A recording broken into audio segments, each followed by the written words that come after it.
सुप्रभात बच्चों। मुझे लगता है कि आप लोग अपना समय पढ़ाई लिखाई में अच्छी तरह से बिता रहे होंगे और जोर शोर से बोर्ड की तैयारी में लगे होंगे। तो ऐसे ही अपना समय पढ़ाई में बिताना बराबर, और थोड़ा से खेल कूद लेना और घर में रहना, सुरक्षित रहना। तो बच्चों, धरती पर जीने के लिए भगवान से हम लोगों को बहुमूल्य कीमती उपहार के रूप में प्रकृति मिली है। तो खूबसूरत मौसम को हमें यूं ही नहीं गवा देना चाहिए। तो बच्चों, यह कौन सा मौसम चल रहा है? तो यह बारिश का मौसम है। कौन सा महीना? तो कोई कहेगा कि यह तो मई का महीना, कोई कहेगा यह जून का महीना, लेकिन बराबर, तो यह जून का महीना, लेकिन हिंदी में इसे आषाढ़ का महीना कहा जाता है बराबर। तो आषाढ़ का महीना आने बारिश का पहला दिन। तो आषाढ़ का एक महीना प्रसिद्ध नाटक है। आपको पता है यह नाटक किसने लिखा है? तो आइए हम लोग उस लेखक के बारे में चर्चा करते हैं। लेखक का परिचय। मोहन राकेश। मोहन राकेश का जन्म 8 जनवरी 1925 पंजाब के अमृतसर में हुआ था। इनका असली नाम मदन मोहन गुगलानी था और यह नाम उनकी दीदी ने रखा था। इनके पिता करमचंद गुगलानी थे। वो एक प्रसिद्ध वकील, साहित्यकार, संगीत और प्रेमी थे। बच्चों, हम सभी को लगता है कि हमारी सभी मांगे पूरी नहीं की जाती है, लेकिन बच्चों, अगर हम पीछे मुड़कर देखें, महान साहित्यकार, लेखक, कवियों, वैज्ञानिकों या देश की आजादी के लिए जिन लोगों ने अपना योगदान दिया, अगर इनके जीवन के बारे में हम पढ़ें तो हमें लगेगा कि हमारा जीवन तो इनसे काफी अच्छा है। अगर जीवन में कुछ बनना है तो अपने नीचे वाले से देखो जिसके पास कुछ भी नहीं है बराबर। अगर हमें ऊपर जाना है बराबर, तो ऊपर जाना है तो किससे सीखना पड़ेगा? कि जो आसमान में उड़ रहे हैं तो हमें उनका पीछा करना है।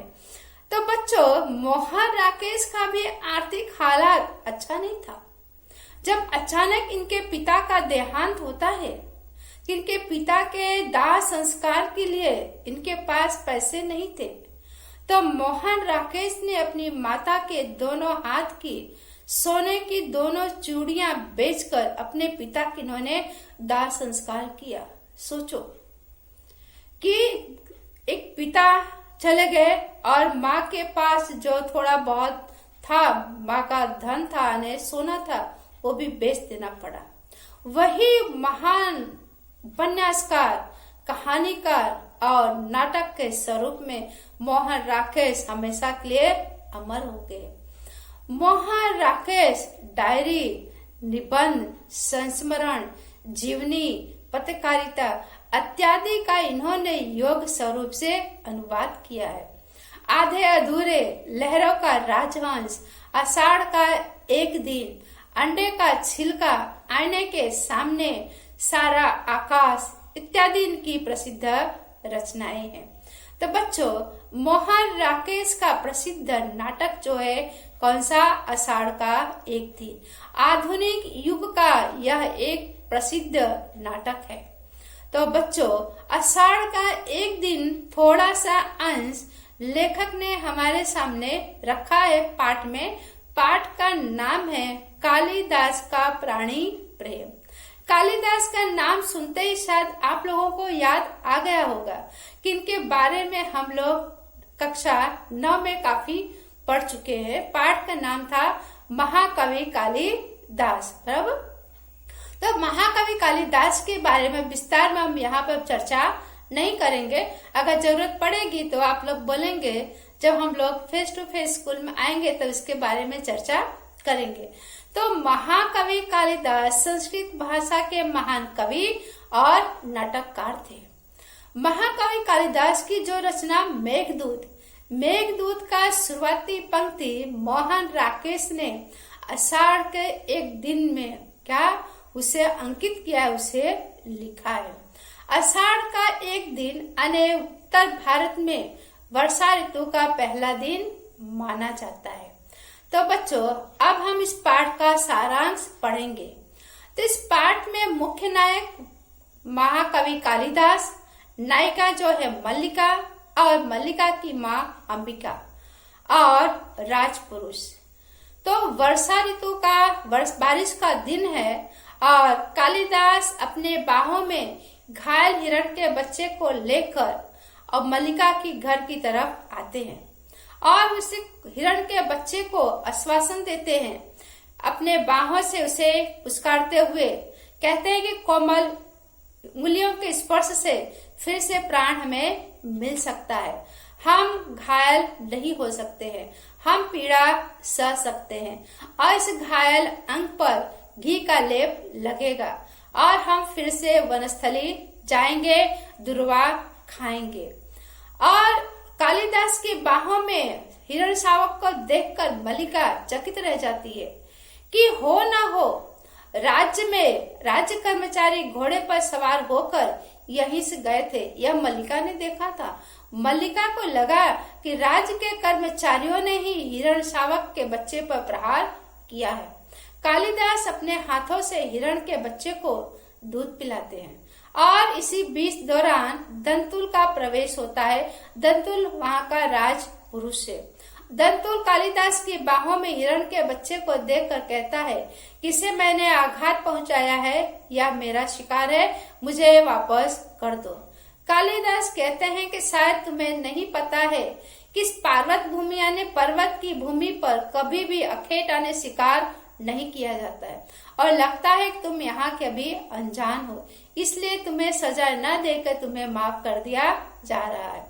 इतना कहकर कालिदास वहां से निकल जाते हैं और राजपुरुष को गुस्सा आता है, अपने हाथ में तलवार खींच लेते हैं और तलवार को हाथ में पकड़कर कालिदास का पीछा करने जाते हैं।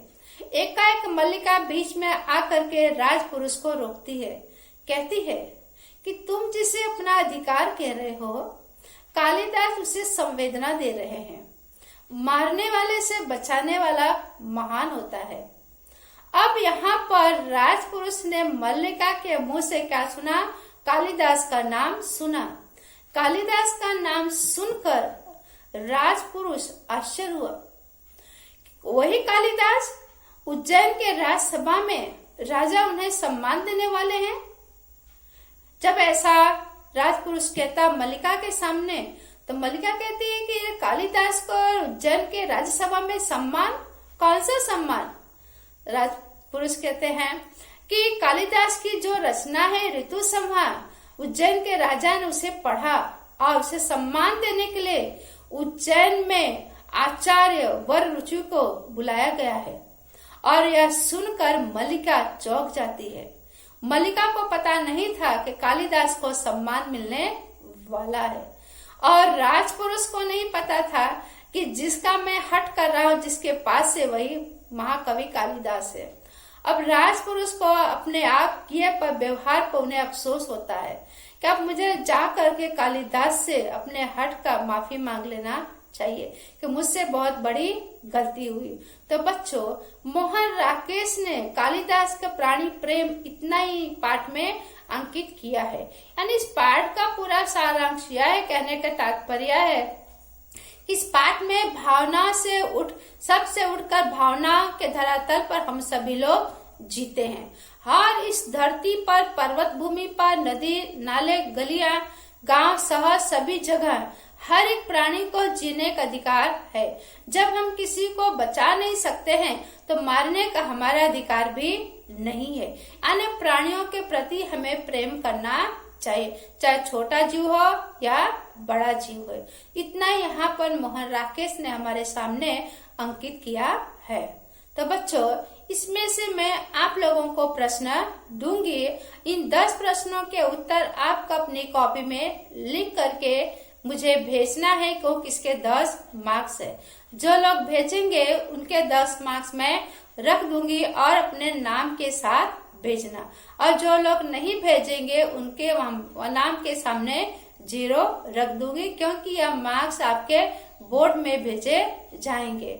और आप लोग अच्छी तरह से अपनी पढ़ाई लिखाई पर ध्यान देना, और आने वाले समय में आगे पाठ की चर्चा करेंगे। धन्यवाद।